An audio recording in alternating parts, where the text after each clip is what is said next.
नमस्कार साथियों, कैसे हैं आप सब। उम्मीद है आप सभी अच्छे होंगे और आपकी तैयारी भी अच्छी चल रही होगी। दोस्तों, जैसा कि आप सभी को बताया कि मध्य प्रदेश पुलिस कांस्टेबल के एडमिट कार्ड अब किसी भी समय जारी हो सकते हैं। अब समय है तो केवल विद्यार्थियों आपका रिवीजन करने का, प्रैक्टिस सेट लगाने का। दोस्तों, इसलिए मैं आपके लिए एक नए अंदाज, एक नए चैनल के साथ, यानी चैनल का नाम तो पुराना चेंज हो चुका है, नया चैनल का नाम हो चुका है द एग्जाम एक्सप्रेस। दोस्तों, में आपका बहुत बहुत स्वागत है और अब से हम आपको प्रैक्टिस सेट लगवाएंगे, क्योंकि अब आपका पुलिस का एग्जाम नजदीक है। दोस्तों, तो हो जाइए तैयार हमारे इस एक्सप्रेस की सवारी करने के लिए और बने रहिए क्लास के लास्ट तक, क्योंकि इस क्लास में हम बहुत सारे इंपॉर्टेंट महत्वपूर्ण उन क्वेश्चन को जानेंगे जो आपके प्रीवियस ईयर एग्जाम में आ चुके हैं, और कुछ क्वेश्चन दोस्तों मेरे ऐसे हैं जो आपके एग्जाम में आने की संभावना बनती है। हर एक क्वेश्चन को गहराई से जानेंगे मेरे साथियों, तो हो जाइए तैयार और आइए देखते हैं सबसे पहले आज का अपना पहला क्वेश्चन। लेकिन उससे पहले दोस्तों, अगर आप हमारे चैनल पर नए तो प्लीज दोस्तों चैनल को सब्सक्राइब कीजिए, बेल आइकन को ऑन कीजिए, ताकि क्लास का नोटिफिकेशन सबसे पहले आपके पास पहुंचे। दोस्तों,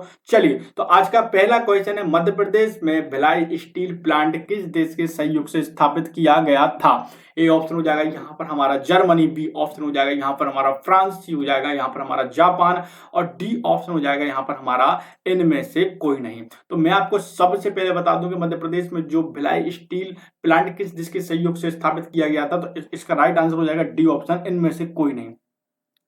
इनमें से ऐसा कोई देश नहीं है जिसकी सहायता से मध्य प्रदेश में उस टाइम पर भिलाई स्टील पावर प्लांट जो है स्टील प्लांट स्थापित किया गया था। मैं आपको बताना चाहता हूं कि जो भिलाई स्टील जो प्लांट है वह किसकी सहायता से इसको स्थापित किया गया था, तो ये सोवियत संघ की सहायता से किया गया था। किसकी सहायता से किया गया था?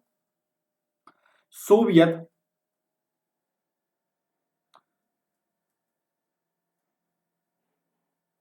सोवियत संघ की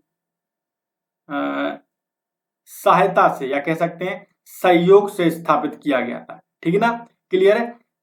सहयोग से, मैं यहां पर लिख देता हूं अगर आपको क्लियर नहीं दिख रहा हो। सहयोग से स्थापित किया गया था। अब आप पूछ रहे होंगे सर देश कौन सा है, क्योंकि बहुत से लोगों को नहीं पता होगा। तो रूस की सहायता से इसको स्थापित किया गया था। किसकी सहायता से स्थापित किया गया था? मध्य प्रदेश में जो भिलाई स्टील जो प्लांट है, तो ये सोवियत संघ की सहायता यानी रूस की सहायता से इसको स्थापित किया गया था। और मैं आपको एक चीज और इसमें बताना चाहूंगा, अब वर्तमान समय में ये मध्य प्रदेश में नहीं रहा है। मैं आपको बता दूं, वर्तमान समय में अब ये छत्तीसगढ़ में है। किसमें है? छत्तीसगढ़ राज्य में है। छत्तीसगढ़ राज्य में है वर्तमान में। क्यों? क्योंकि आपको पता है 1 नवंबर 2000 को मध्य प्रदेश से छत्तीसगढ़ अलग हो गया था, अलग राज्य बन गया था। तो इसलिए वर्तमान समय में जो भिलाई स्टील प्लांट है वो हमारा छत्तीसगढ़ राज्य में आता है। क्लियर हो गया यहाँ तक? कोई क्वेश्चन तो नहीं? हर एक क्वेश्चन को वैसे विस्तार से जानेंगे। चलिए अब बढ़ जाते हैं अपने आज के अगले क्वेश्चन की ओर। और आज का हमारा अगला क्वेश्चन हो जाएगा, मध्य प्रदेश में अवंती किसे कहा जाता है। अच्छा खासा क्वेश्चन है, सभी को आना चाहिए इसका राइट आंसर। और हर एक क्वेश्चन के बारे में ऐसे विस्तार से जानेंगे साथियों, तो बनी रहिए क्लास के लास्ट तक द एग्जाम एक्सप्रेस में। तो मध्य प्रदेश में अवंती किसे कहा जाता है? ये ऑप्शन हो जाएगा विदिशा, बी ऑप्शन हो जाएगा हमारा उज्जैन, सी हो जाएगा इंदौर, और डी हो जाएगा धार। सभी को इसका राइट आंसर पता ही होगा, मैं समझ रहा हूं, लेकिन मैं आपको बताता हूं इसका राइट आंसर क्या हो जाएगा हमारा। तो इसका राइट आंसर हो जाएगा हमारा उज्जैन। तो मध्य प्रदेश में अवंती किसे कहा जाता है? तो मध्य प्रदेश में अवंती उज्जैन को कहा जाता है। मैं आपको एक चीज बता देता हूं, प्राचीन समय में उज्जैन को अवंती के नाम से ही जाना जाता था। वर्तमान में उज्जैन को महाकाल की नगरी के नाम से भी जाना जाता है। किसकी नगरी के नाम से जाना जाता है? महाकाल की नगरी के नाम से उज्जैन को जाना जाता है। और आपको पता है उज्जैन किस नदी के किनारे बसा हुआ है? तो उज्जैन, हर चीज बताऊंगा आपको विस्तार से। उज्जैन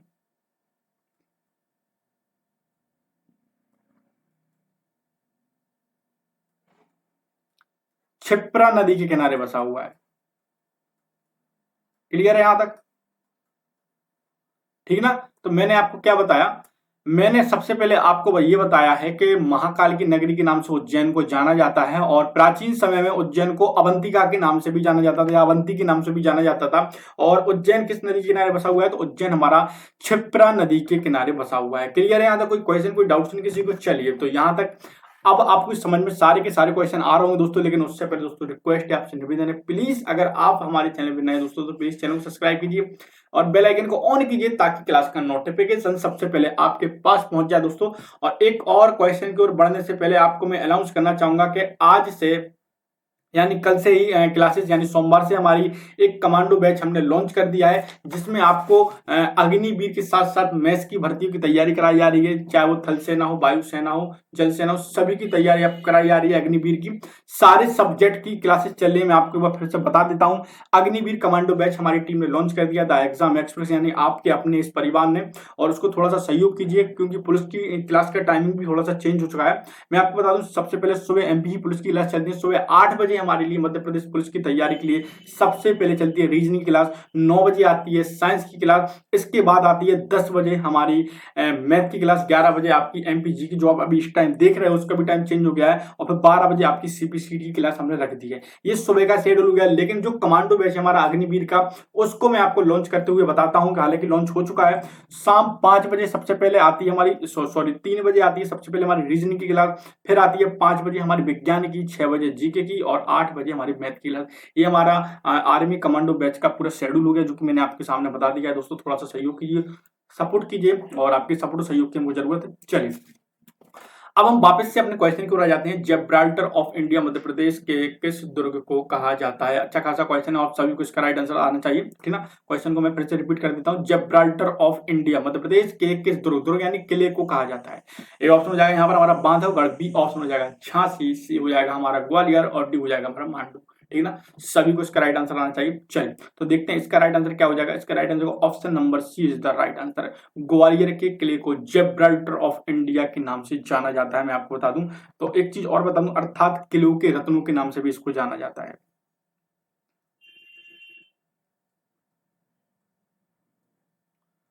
ग्वालियर के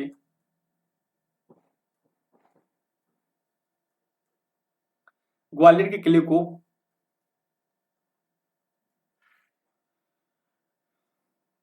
किलों का रत्न भी कहा जाता है या कहते हैं, ठीक ना। और आपको एक चीज और बता दें, जो ग्वालियर के किले का निर्माण है वे किसने करवाया था, तो मैं वो भी आपको बता देता हूं, क्योंकि कभी कभी क्या होता है क्वेश्चन किस लेवल का आ जाए कुछ पता नहीं रहता है। तो ग्वालियर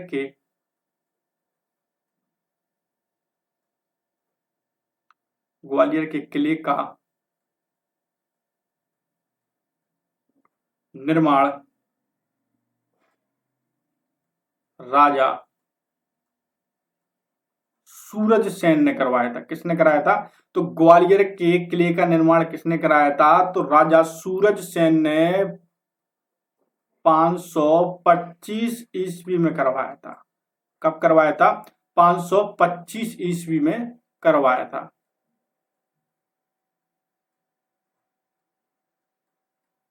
क्लियर है यहां तक? जब्राल्टर ऑफ इंडिया मध्य प्रदेश के किस दुर्ग को कहा जाता है? तो ग्वालियर को जब्राल्टर ऑफ इंडिया मध्य प्रदेश के ग्वालियर किले को कहा जाता है। मैं आपको बता दूं, किलों का रत्नों के नाम से भी ग्वालियर किले को जाना जाता है। और मैं आपको एक और चीज बता दूं कि ग्वालियर के किले का निर्माण राजा सूरज सेन ने 525 ईस्वी में कराया था। क्लियर है यहां तक? एक एक क्वेश्चन को हम ऐसे ही आपको विस्तार से बताते जाएंगे ताकि एग्जाम में क्वेश्चन कहीं से भी बाहर ना जाए दोस्तों। यहां तक सबकी समझ में आ गया? चलिए अब बढ़ जाते हैं अपने अगले क्वेश्चन यानी अपने 16वें नंबर के क्वेश्चन की ओर। 16वें नंबर का क्वेश्चन क्या है जल्दी से उसको भी देख लेते हैं। मध्य प्रदेश में सर्वाधिक तापमान कहां पर अंकित किया गया है अभी तक? तो देखिए मध्य प्रदेश में जो सर्वाधिक तापमान अंकित कहां पर किया गया, 4 ऑप्शन देख लेते हैं। ए हो जाएगा साथियों हमारा ग्वालियर, बी हो जाएगा हमारा विदिशा का गंज बासौदा, सी हो जाएगा यहाँ पर हमारा गुना, और डी हो जाएगा हमारा बालाघाट। तो सबसे पहले क्या करेंगे दोस्तों, आपको बताएंगे कि देखिए मध्य प्रदेश में जो सबसे ज्यादा तापमान अंकित जो किया गया है अभी तक, तो वह हमारा विदिशा जिले के गंज बासौदा में किया गया है। कहां पर किया गया है? विदिशा जिले के गंज बासौदा में किया गया है। क्लियर है यहाँ तक? एनी क्वेश्चन किसी को? चलिए तो देखिए मैं आपको बता दूं, ये तो आपको बता दिया हमने सबसे ज्यादा जो है तापमान कहां पर अंकित किया गया, और सबसे ज्यादा ठंड का तापमान कहां अंकित किया गया है? तो शिवपुरी में। क्लियर है यहाँ तक? कहां पर किया गया है? शिवपुरी में किया गया। अब बढ़ जाते हैं हम अपने अगले क्वेश्चन की ओर। एंड अगला क्वेश्चन क्या है अपना 17वें नंबर का, एशिया का सबसे बड़ा सोयाबीन कारखाना कहां स्थित है दोस्तों? क्वेश्चन क्या पूछा जा रहा है आपसे? एशिया का सबसे बड़ा सोयाबीन का कारखाना कहां पर है? ऑप्शन हो जाएगा यहाँ पर हमारा उज्जैन, बी ऑप्शन हो जाएगा यहाँ पर हमारा खरगोन, सी हो जाएगा भोपाल और डी हो जाएगा हमारा धार।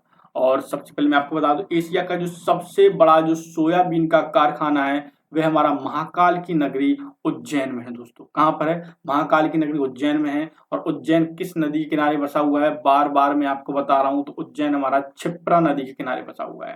ठीक है ना। चलिए, एक क्वेश्चन से जुड़ के 3-3 4-4 बार एक ही क्वेश्चन को इसलिए बताता हूं ताकि आपके माइंड में ये सेटअप हो जाए, बैठ जाए, ताकि एनीवे कभी भी एग्जाम में आ जाए तो आप बेफिक्र होकर इसको टिक करके आ जाए। चलिए, अब बढ़ जाते हैं। राज्य के प्रथम लोकायुक्त कौन थे? अच्छा खासा क्वेश्चन है, सभी को इसका राइट आंसर देने की कोशिश करना चाहिए कि राज्य के जो प्रथम लोकायुक्त थे कौन थे। ए ऑप्शन हो जाएगा हमारा यहाँ पर पीवी दीक्षित, सी हो जाएगा हमारा सत्यनारायण सिन्हा, और सी ऑप्शन हो जाएगा भगवत दयाल शर्मा, और डी क्या हो जाएगा दोस्तों हमारा? डी हो जाएगा रामकिशोर शुक्ला। चलिए, तो यहाँ पर देखिए राज्य के जो प्रथम लोकायुक्त थे कौन थे, मैं आपको बता देता हूँ। इसका राइट आंसर हो जाएगा पीवी दीक्षित। क्या हो जाएगा? PV Dikshit, PV Dixit.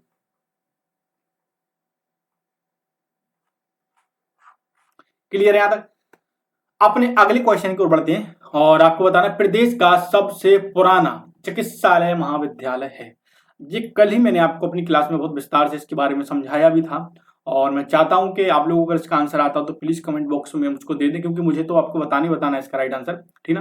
तो प्रदेश का सबसे पुराना जो चिकित्सालय महाविद्यालय है कौन सा है? ऑप्शन हो जाएगा गजराज चिकित्सा महाविद्यालय ग्वालियर, बी ऑप्शन हो जाएगा यहाँ पर हमारा महात्मा गांधी मेमोरियल चिकित्सा महाविद्यालय इंदौर, और सी हो जाएगा हमारा शासकीय चिकित्सा महाविद्यालय जबलपुर, और डी हो जाएगा SN मेडिकल कॉलेज रीवा। तो देखिए, कल ही मैंने आपको इसके बारे में बहुत विस्तार से बताया था, एक एक चीज बताई थी, और मैं आज भी इसका आंसर आपको बताता हूं कि प्रदेश का जो सबसे पुराना चिकित्सालय है जो है, तो चिकित्सालय महाविद्यालय में कहां पर? तो इसका राइट आंसर हो जाएगा option number a is the right answer. Gajraj चिकित्सालय महाविद्यालय ग्वालियर में स्थित है। ये मध्य प्रदेश का सबसे पुराना चिकित्सालय महाविद्यालय। और अगर बात आ जाती है कि मध्य प्रदेश का सबसे पुराना विश्वविद्यालय कौन सा है दोस्तों, तो मध्य प्रदेश का मैं यहां पर लिख देता हूं, मध्य प्रदेश का सबसे पुराना विश्वविद्यालय,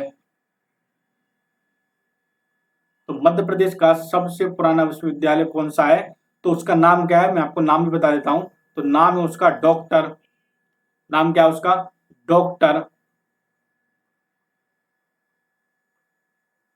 डॉक्टर हरि सिंह गौर विश्वविद्यालय।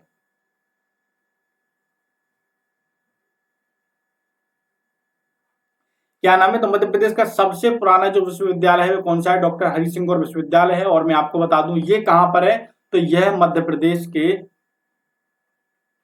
सागर संभाग में है। कहां पर है? यह मध्य प्रदेश के सागर संभाग में। क्लियर है? यहाँ पर संभाग इसलिए लिख दिया है ताकि आपको पता रहे कि मध्य प्रदेश का एक संभाग हमारा सागर संभाग ही है। और सागर संभाग के अंतर्गत कौन कौन से जिले आते हैं, तो आपको बताइए टीकमगढ़, छतरपुर, पन्ना, और कौन कौन सा था? टीकमगढ़, छतरपुर, पन्ना, दमोह और निवाड़ी। ठीक ना। क्लियर है यहाँ तक? चलिए, अब बढ़ जाते हैं अपने अगले क्वेश्चन की ओर। एंड अगला क्वेश्चन क्या है? मध्य प्रदेश में विश्वामित्र पुरस्कार किस क्षेत्र में दिया जाता है? अच्छा खासा क्वेश्चन है, और आप सभी को आना चाहिए। जो मध्य प्रदेश में जो विश्वामित्र पुरस्कार है किस क्षेत्र में दिया जाता है? तो यहाँ पर देखिए, ए ऑप्शन हो जाएगा खेल, और बी ऑप्शन हो जाएगा हमारा साहित्य, और सी ऑप्शन क्या हो जाएगा हमारा? सुगम संगीत, और डी हो जाएगा हमारा समाजकार। तो देखिए, मध्य प्रदेश में जो विश्वामित्र पुरस्कार दिया जाता है वह खेल के क्षेत्र में दिया जाता है। कहां पर दिया जाता है? खेल के क्षेत्र में दिया जाता है। क्लियर है यहाँ तक? एनी क्वेश्चन किसी को? कोई डाउट तो नहीं? चले, और मैं आपको एक और चीज बताना चाहूंगा या दोस्तों यहाँ पर कि हमारी इन सारी क्लासेस की पीडीएफ आपको मिल जाएंगी। कैसे मिलेंगी? आपको डिस्क्रिप्शन में मैंने एक लिंक दिया है टेलीग्राम चैनल का, टेलीग्राम ग्रुप का। आप वहां से जाकर इसको प्राप्त कर सकते हैं, और 1-2 दिन में पूरा शेड्यूल बन जाएगा। आपको सारी पीडीएफ मिलेंगी, जितनी भी क्लासेस चल रही है हमारी, आपको पूरी की पूरी क्वेश्चनों की पीडीएफ मिलेंगी। क्लियर है यहाँ तक? चलिए, अब बढ़ जाते हैं अपने अगले क्वेश्चन की ओर। एंड अगला क्वेश्चन क्या है हमारा? मध्य प्रदेश एवं राजस्थान का सीमा निर्धारण कौन सी नदी करती है? अच्छा खासा क्वेश्चन है। मध्य प्रदेश एवं राजस्थान का सीमा निर्धारण कौन सी नदी करती है? ऑप्शन हो जाएगा यहाँ पर हमारा नर्मदा, बी ऑप्शन हो जाएगा सोन, साथियों सी हो जाएगा हमारा बेतवा, और डी हो जाएगा हमारा चंबल। तो देखिए, इसका जो राइट आंसर हो जाएगा वे क्या हो जाएगा? मध्य प्रदेश और राजस्थान की सीमा का निर्धारण कौन सी नदी करती है? तो वही नदी करती है जो मध्य प्रदेश की दूसरी सबसे बड़ी नदी है, वह है चंबल नदी। मध्य प्रदेश की दूसरी सबसे बड़ी नदी हमारी चंबल नदी है, जिसकी लंबाई 965 किलोमीटर है दोस्तों, ठीक ना। चंबल नदी मध्य प्रदेश और राजस्थान की सीमा बनाती है, और मध्य प्रदेश की सबसे बड़ी नदी हमारी नर्मदा नदी है, जो मध्य प्रदेश में 1077 किलोमीटर बहती है। कितनी बहती है? 1077 किलोमीटर मध्य प्रदेश में बहती है, बाकी के अदर राज्यों में बहती है। लेकिन मध्य प्रदेश की दूसरी सबसे बड़ी नदी कौन सी है? चंबल नदी है, और इसकी लंबाई 965 किलोमीटर है, और यही मध्य प्रदेश और राजस्थान की सीमा का निर्धारण करती है। क्लियर है यहाँ तक? चलिए, अब एक और क्वेश्चन आ जाता है कभी कभी के ओरछा किस नदी के किनारे बसा हुआ है? तो ओरछा हमारा बेतवा नदी के किनारे बसा हुआ है, ठीक है ना। क्लियर है यहाँ तक? सोन नदी के नाम से किसे जाना जाता है? तो सोन नदी को जाना जाता है। इतने सारे क्वेश्चन मैंने एक ही क्वेश्चन इसलिए बता दिए ताकि अगर इन क्वेश्चनों से अगर आपके मन में कोई भी क्वेश्चन आ रहा तो वो भी क्लियर हो जाए, इसके साथ साथ एग्जाम में जो क्वेश्चन पूछा जाए तो वो भी आपका क्लियर हो जाए। अब बढ़ जाते हैं अपने अगले क्वेश्चन की ओर, एंड अगला क्वेश्चन है मध्य प्रदेश में यूरेनियम कहाँ पाया जाता है? क्वेश्चन क्या पूछा जा रहा है आपसे? क्वेश्चन पूछा जा रहा है कि मध्य प्रदेश में यूरेनियम कहां पाया जाता है। तो यहां पर देखिए, ए ऑप्शन हो जाएगा गोंडवाना, बी ऑप्शन हो जाएगा यहां पर हमारा सरगुजा, सी हो जाएगा हमारा शहडोल, और डी हो जाएगा इनमें से कोई नहीं। तो इसका राइट आंसर हो जाएगा शहडोल, यानी C option is the right answer. Madhya Pradesh के शहडोल में यूरेनियम पाया जाता है। अब बढ़ते हैं अपने अगले क्वेश्चन की ओर, एंड अगला क्वेश्चन क्या है? मध्य प्रदेश की भारतीय महिला क्रिकेट टीम की कप्तान रही वे खिलाड़ी जिसे अर्जुन अवार्ड व विक्रम अवार्ड से सम्मानित किया गया है, वह कौन है? मैंने आपको दो क्वेश्चन इसी में बता दिए। सबसे पहला तो ये क्वेश्चन है कि मध्य प्रदेश की उस भारतीय महिला का नाम बताइए जिसे जो क्रिकेट टीम से संबंधित है। एक तो ये क्वेश्चन हो गया, इसी में छुपा हुआ है, और एक वो क्वेश्चन है जो बताइए मध्य प्रदेश की उस भारतीय क्रिकेट महिला को जिसको विक्रम पुरस्कार और सॉरी दोस्तों, जिसको अर्जुन अवार्ड और विक्रम अवार्ड दोनों से नवाजा गया है, ठीक ना। उस क्रिकेटर का नाम बताइए। इतने सारे क्वेश्चन एक क्वेश्चन से बन सकते हैं। चलिए, तो अब देख लेते हैं। ए ऑप्शन हो जाएगा यहाँ पर हमारा श्वेता मिश्रा, बी ऑप्शन हो जाएगा हमारा यहाँ पर संध्या अग्रवाल, सी हो जाएगा हमारा कीर्ति पटेल, और डी हो जाएगा हमारा राजेश्वरी ढोलकिया। चलिए, तो यहां पर देखिए, सबसे पहले मैं आपको इसका राइट आंसर बताने की कोशिश करूं कि देखिए, मध्य प्रदेश की भारतीय महिला क्रिकेट टीम की कप्तान रही वह खिलाड़ी जिसे अर्जुन अवार्ड व विक्रम अवार्ड से नवाजा गया, उसका नाम क्या है? संध्या अग्रवाल नाम है। क्या नाम है? मैं यहां पर भी लिख देता हूं, उनका नाम क्या है? तो उनका नाम है हमारा संध्या अग्रवाल, संध्या अग्रवाल। क्लियर है यहां तक? कोई क्वेश्चन, कोई डाउट तो नहीं किसी को?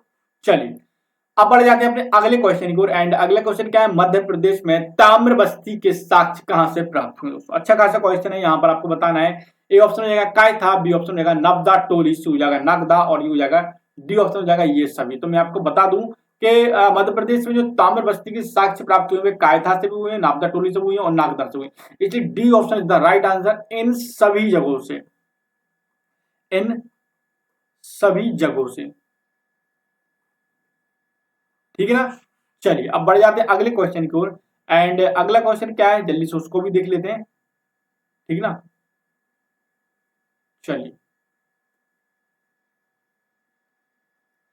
मध्य प्रदेश के किस जिले में रेलवे स्लीपर बनाने का कारखाना स्थित है? ये ऑप्शन हो जाएगा यहाँ पर हमारा सीहोर, बी हो जाएगा भोपाल, डी हो जाएगा होशंगाबाद, और डी हो जाएगा बैतूल। तो आपको बताना है कि मध्य प्रदेश के किस जिले में रेलवे स्लीपर बनाने का कारखाना है, ठीक है ना। चलिए, तो यहाँ पर देखिए, सबसे पहले आपको बता दूं इसका राइट आंसर क्या हो जाएगा। इसका राइट आंसर होगा option number a is the right answer. Sehore में सीहोर जिले में मध्य प्रदेश में जो क्या है, रेलवे स्लीपर बनाने का कारखाना स्थित है, ठीक है ना, और जो भोपाल संभाग के अंतर्गत आता है। अब बढ़ जाते हैं अगले क्वेश्चन की ओर। राष्ट्रीय ग्राम स्वराज अभियान का शुभारंभ मध्य प्रदेश के किस जिले से हुआ है? तो यहाँ पर ए ऑप्शन हो जाएगा दोस्तों हमारा बालाघाट, बी ऑप्शन हो जाएगा हमारा मंडला, सी हो जाएगा इंदौर, और डी हो जाएगा हमारा धार। सभी को राइट आंसर देने की कोशिश करना है। देखिए, राष्ट्रीय ग्राम स्वराज अभियान का शुभारंभ मध्य प्रदेश के किस जिले से हुआ है? Option number B is the right answer, Mandla से हुआ है। कहां से हुआ है? मंडला से हुआ है। क्लियर है? और मंडला में ही मध्य प्रदेश का सबसे बड़ा और सबसे पुराना राष्ट्रीय उद्यान है, कान्हा खिजड़ी राष्ट्रीय उद्यान। अब बढ़ जाते हैं अगले क्वेश्चन की ओर। मध्य प्रदेश में पर्यटन विकास बोर्ड का गठन कब हुआ था? तो आप सभी को बताना चाहिए इसका राइट आंसर। मध्य प्रदेश में जो पर्यटन विकास बोर्ड का गठन है वह कब हुआ था? ऑप्शन नंबर ए हो जाएगा 1967, ऑप्शन नंबर बी हो जाएगा 1954, ऑप्शन नंबर सी हो जाएगा 1978, ऑप्शन नंबर डी हो जाएगा हमारा 1940। तो देखिए, इसका सबसे पहले मैं आपको राइट आंसर बता दूं कि देखिए, यहाँ पर मध्य प्रदेश में जो पर्यटन विकास बोर्ड का गठन हुआ था वह कब हुआ था? तो वह हुआ था 1978 में। ऑप्शन नंबर तीसरा हमारा बिल्कुल सही हो जाएगा। क्लियर है? एनी क्वेश्चन किसी को? चलिए, अब बढ़ जाते हैं अगले क्वेश्चन को। सड़क सुरक्षा नियमों के पालन व सड़क सुरक्षा की समस्या के निवारण के लिए किसी को कह सकते हैं के लिए कौन सा अभियान चलाया गया है? एक ऑप्शन हो जाएगा स्वच्छता अभियान, भी हो जाएगा श्रम अभियान, सी हो जाएगा जन जागृति अभियान, और डी हो जाएगा इनमें से सभी। ठीक है ना। चलिए, तो इसका सबसे पहले मैं क्या करूंगा, राइट आंसर आपको देने की कोशिश करूंगा कि सड़क सुरक्षा नियमों के पालन व सड़क सुरक्षा की समस्या के निवारण के लिए कौन सा अभियान चलाया गया था? तो जन जागृति अभियान चलाया गया था। कौन सा अभियान चलाया गया था? तो जन जागृति अभियान चलाया गया था। ठीक ना, जन जागृति अभियान चलाया गया था। अब बढ़ जाते हैं अगले क्वेश्चन की ओर। अगला क्वेश्चन क्या है? मध्य प्रदेश टूरिज्म बोर्ड का गठन कब हुआ था? ठीक ना। अब क्वेश्चन क्या पूछा जाए? मध्य प्रदेश टूरिज्म बोर्ड का गठन कब हुआ? दोस्तों अगर आपको ये क्वेश्चन पसंद आते हैं, थोड़ा सा बैकग्राउंड साउंड आपको आ रहा होगा, कल से ऐसा नहीं होगा, ठीक ना, थोड़ा सा चल रहा है यहाँ पर काम। तो देखिए, मध्य प्रदेश टूरिज्म बोर्ड का गठन कब हुआ था? तो 10 अप्रैल और 2018 बी हो जाएगा, 10 अप्रैल 2017 सी हो जाएगा, 6 सितंबर 2018 को डी हो जाएगा, इनमें से कोई नहीं। तो देखिए, मैं आपको सबसे पहले इसका राइट आंसर देने की कोशिश कर दूं कि मध्य प्रदेश में जो टूरिज्म बोर्ड का गठन हुआ था, तो 10 अप्रैल 2018 को हुआ था। कब हुआ था? 10 अप्रैल 2018 को क्या हुआ था? मध्य प्रदेश टूरिज्म बोर्ड का गठन हुआ था। अब बढ़ जाते हैं अगले क्वेश्चन की ओर। आज का हमारा लास्ट क्वेश्चन है, Madhya Pradesh road development corporation limited की स्थापना कब की गई थी, कब हुई थी? ए ऑप्शन हो जाएगा 2005, ऑप्शन नंबर बी हो जाएगा 2007, ऑप्शन नंबर तीसरा हो जाएगा 2004, ऑप्शन नंबर डी हो जाएगा 2003। मध्य प्रदेश रोड डेवलपमेंट का विकास कब हुआ था? लेकिन उससे पहले इस क्वेश्चन का आंसर देने से पहले दोस्तों, आप मैं आपको फिर से कहना चाहूंगा, अगर आप अभी तक हमसे जुड़े दोस्तों, प्लीज थोड़ा सा सपोर्ट कीजिए। आपके सपोर्ट और सहयोग की हमको जरूरत है दोस्तों साथियों। तो हमारे चैनल को सब्सक्राइब कीजिए, बेल आइकन को ऑन कीजिए, ताकि क्लास का नोटिफिकेशन सबसे पहले आपके पास पहुंच जाए। और हाँ, अगर आप आर्मी बैच की तैयारी कर रहे हो, चाहे वो एयरफोर्स हो, नेवी हो, कुछ भी हो, सारी की सारी क्लासेस हमारे इस परिवार में शुरू कर दी गई हैं। आप देख सकते हैं प्ले लिस्ट में जाकर। ठीक है ना। चलिए, तो मैं आपको बता दूं, मध्य प्रदेश में जो रोड डेवलपमेंट कॉर्पोरेशन लिमिटेड की स्थापना की गई है, 2004 में की गई थी। कब की गई थी? 2004 में की गई थी। क्लियर है यहाँ तक? कोई क्वेश्चन, कोई डाउट नहीं किसी को? चलिए, तो इसका राइट आंसर क्या हो जाएगा? 2004। क्लियर है यहाँ तक? चलिए, तो उम्मीद है आज की क्लास आप सभी को पसंद आई होगी, आज का कंटेंट आप सभी को अच्छा लगा होगा। तो मिलते हैं दोस्तों हम कल एक और नए कंटेंट के साथ, एक और नए टॉपिक के साथ। तो जब तक दोस्तों मुझे साथियों इजाजत दीजिए। जब तक दोस्तों, जय हिंद, जय भारत, नमस्कार साथियों।